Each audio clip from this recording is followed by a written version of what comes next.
The statement by Donald Trump is offensive and undermines our sovereignty, and is a reminder that our reliance on foreign aid and foreign direct investment surrenders us to the will of imperialists. There is no white genocide here. It's an absolute rubbish to say there is white genocide. There is black genocide in the USA. They are killing black people in the USA. My view is that Donald Trump is contributing in this debate which is going on. And in the process of contribution, Donald Trump made a similar contribution that were made by white people, all of them, in the hearings, in the public hearings. Hello guys, welcome once again to AfriPost. I hope wherever you are having a great time.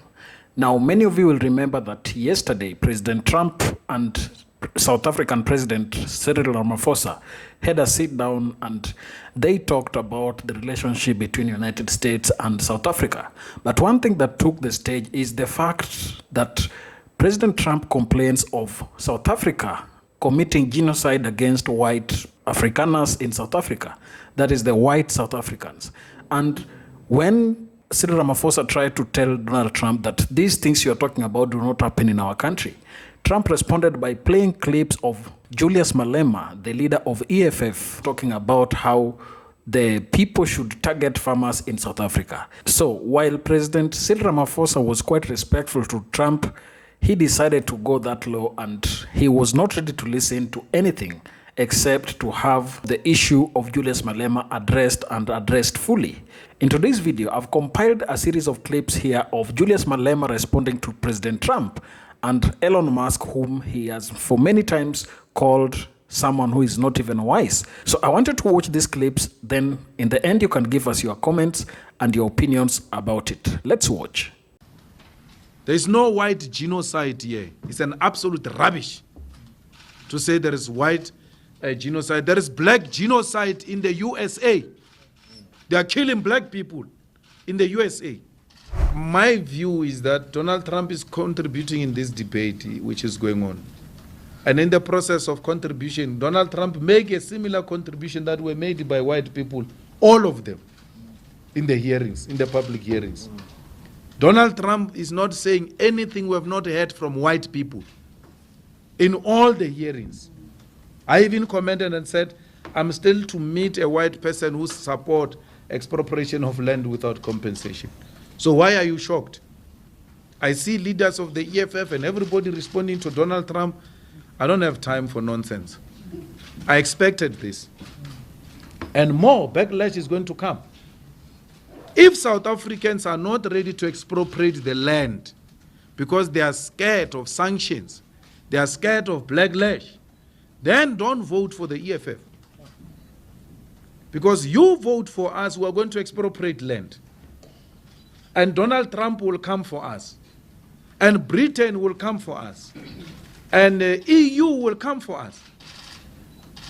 I said, and I said this throughout my life in the movement, that for everything good comes the pain before.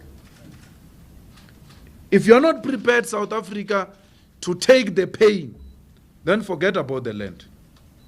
Donald Trump has not said anything extreme. Things are still going to come. I hope the Zuma group in the ANC, which is supporting this thing, they know the consequences. We know the consequences. We know that the first response will be killing.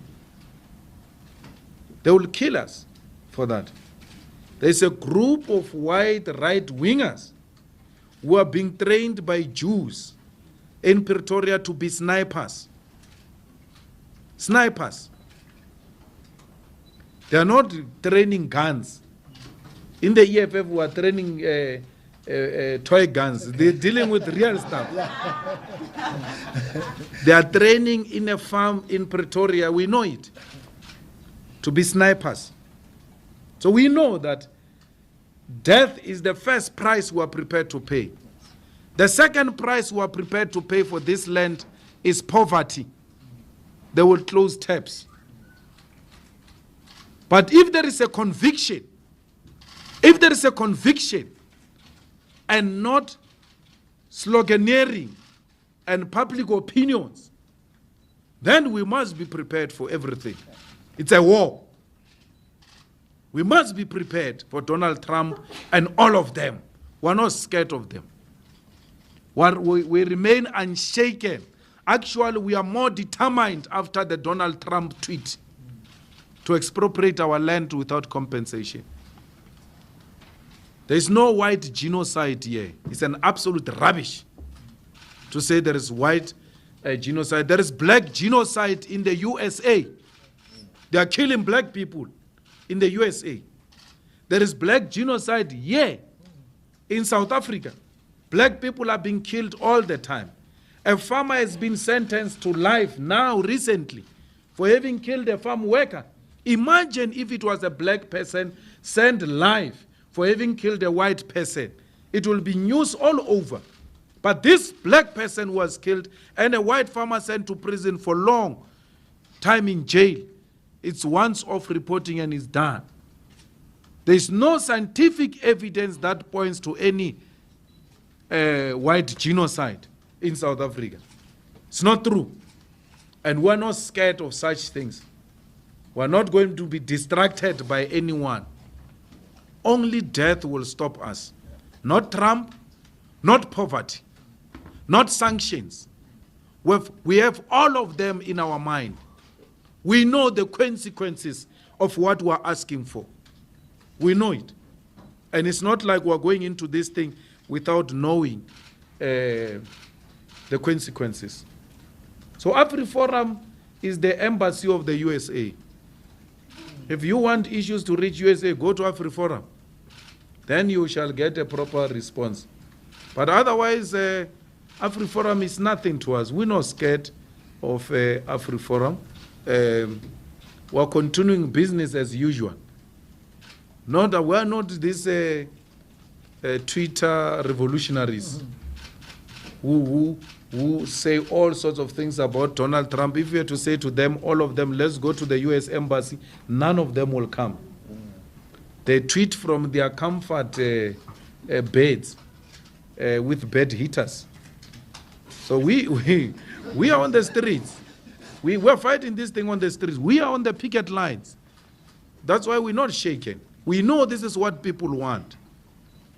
And if there is anyone who's in this thing without knowing the consequences, then you are in a wrong place.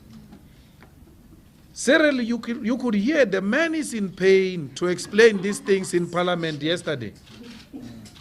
He calls me Musima Imani because he's troubled. He can't even think straight. He's in pain. It is the most difficult thing to explain a policy you don't believe in.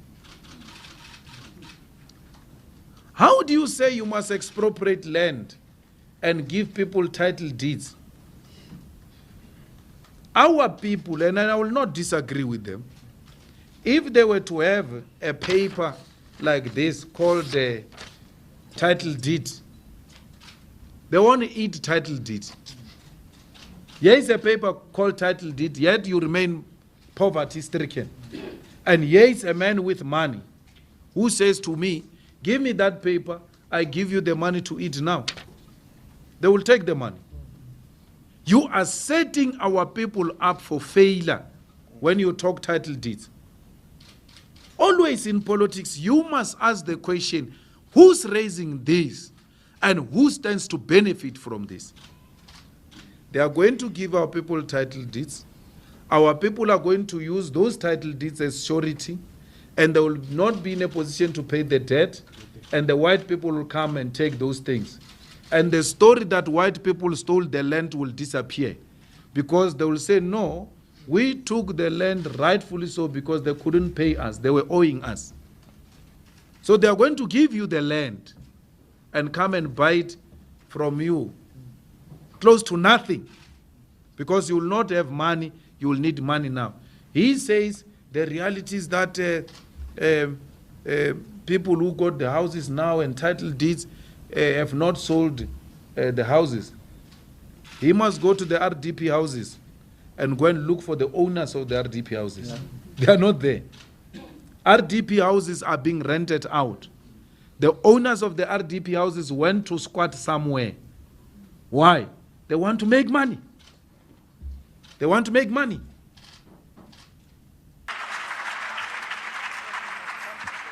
Thank you very much. House Chair, I understand why the representatives of imperialist forces will want to silence this voice. And that's why they will stand up to raise unnecessary questions. House Chairperson, the first remark we wish to make is that there was a very little engagement politically. If anything, people want to blackmail us about aid and all sorts of things. But they know very well that there is no reason related to any wrongdoing by South Africa which has led to USA cutting its own aid.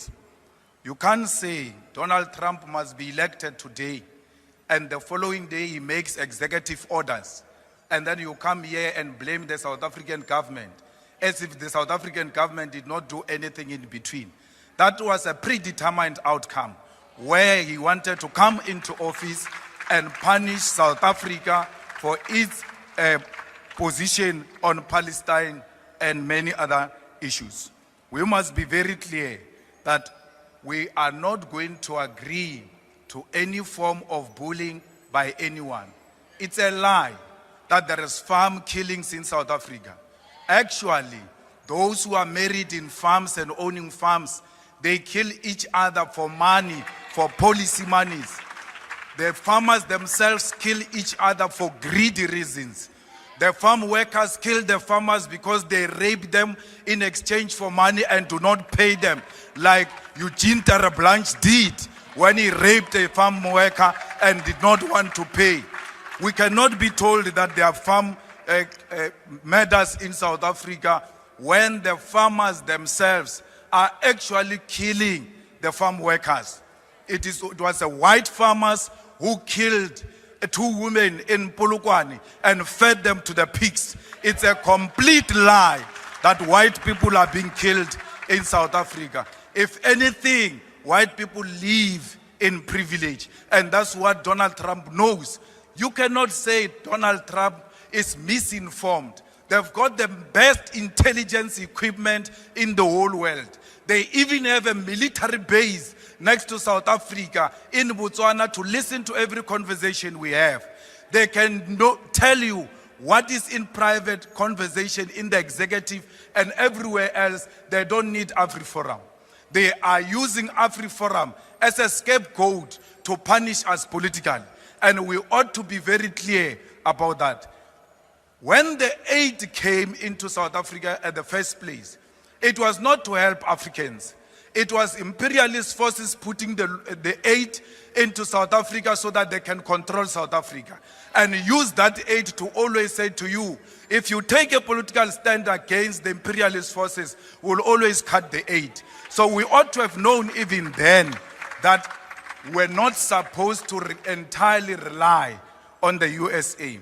I'm very happy that the Minister of Health is speaking about possible interventions that can be made to avoid that aid of America. We can do with every help, but we will never accept help that say we must allow the perpetuation of white privilege. We cannot allow the whiteness to prevail in South Africa because we want to save life. We will save life. America did not save us during apartheid. Children were murdered in 1976. Children were murdered in the 80s. Where was America against apartheid? If America had anything to save an African life, it's a lie. They never wanted to save us. They were never there for us before. Palestine was there for us. Cuba was there for us. Russia was there for us. America will never choose friends for us. Honorable We will member, choose our own your friends. time Thank is you now very much. expired. Thank you.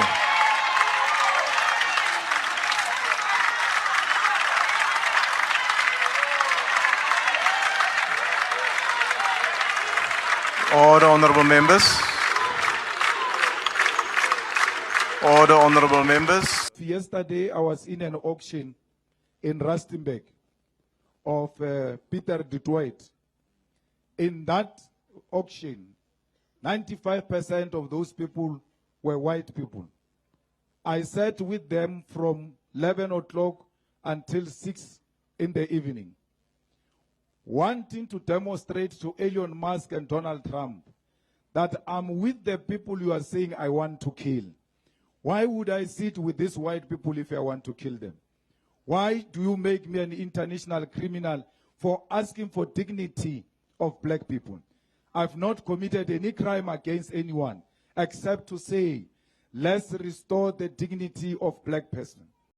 Malema also reiterated his party's call to have South African soldiers recalled from the eastern DRC and brought back home. So why do you keep on saying, send soldiers, we are for Africa, I'm for Africa, but I will not send people that are not prepared for war because I'm sending them for slaughter. So Bishop, please, rappel bana ba rena ba be safe in DRC until this government comes back to its senses. Bring them back home. Let's invest in the army. Let's buy more ammunition. Let's train more soldiers. When we're prepared, send them to DRC. They are cowards because when you disagree with someone, you don't have to ban them. Apartheid banned our leaders. Apartheid banned Elias Motsoaledi. Apartheid sent Elias Motsoaledi to prison for a very long time because they did not agree with his ideas. When you don't agree with people, you must not ban them because that is a sign of cowardice. You must allow them to speak and you disagree with them. You say, I don't agree with you on 1, 2, 3, 4. Because university, when you are called to speak at the university, you are called to participate at the highest stage of intellectualism in South Africa. Therefore, you can't be anti-intellectual and still claim to embrace democracy and open speech. It is Elon Musk, it is Donald Trump who want to criminalize me for speaking truth to power. And they want to declare me an international criminal. Whether they declare me an international criminal or not, whether they deny me visa or not, Soweto will never deny me visa. Soweto will always welcome me. I'm proud to be in Soweto today. I don't feel ashamed that I was banned by London and gave me an opportunity to spend a day with my people where I am well received, where I am well loved, where ideas do not scare people. We are not scared of ideas. That's why we will never ban anyone to come to Soweto. They must come here. We will debate them and we will defeat them here. Fighters, we must be one thing and fight as a strong organization of the left. We are the only leftist organization in South Africa which is not in the pocket of corporate. The corporate of South Africa, the Coca-Cola where our candidate works, does not pay us a cent. We are not in their pockets. That's why it's going to be important that once you elect Majola as a candidate here, the first thing you must do is to tell Coca-Cola that you must hire the children from here. We don't want you to give priority to other people. We want you to first ask for proof of residence. Where do you stay?